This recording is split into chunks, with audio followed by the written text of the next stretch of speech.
Underway here in Tshwane, the capital city rather, and a guest, a very interesting guest that I have next to me right now, and I'm really honored to have you, is Basetsana Kumalo. And what I really love about your demeanor, as well as the ideas that you come up with, and sometimes I follow your career and I go like, this is a type of person that young people should aspire to be like.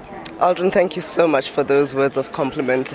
I think for me this is a very significant day where a life, blood was shed, and young people need to rise up, take on the baton, run the race and finish strong. South Africa needs a dynamic new generation of leadership, and it can only evolve and come out of the young people of this nation.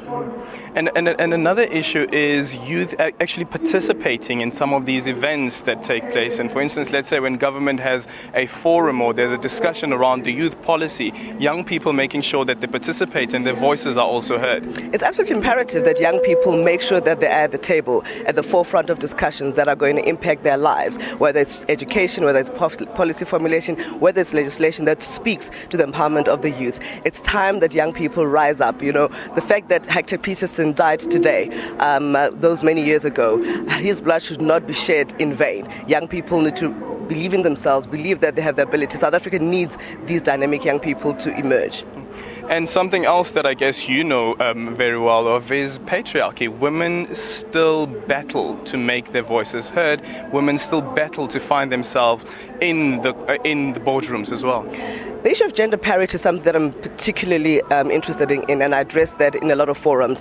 Just last week at the World Economic Forum, I held a session really just challenging not only governments but also corporate South Africa to really make sure that women are, in the boardrooms, women are earning the same salaries as their male counterparts. Because if you come to think of it, I mean, the face of poverty in the continent is a female face. Who carries water on her head to go and make sure that her family is fed? Who fetches wood in the dark to be able to make fire for her family? Who cooks that meal? Who looks after a sick person? So females need to be empowered. Women need their own place in the sun.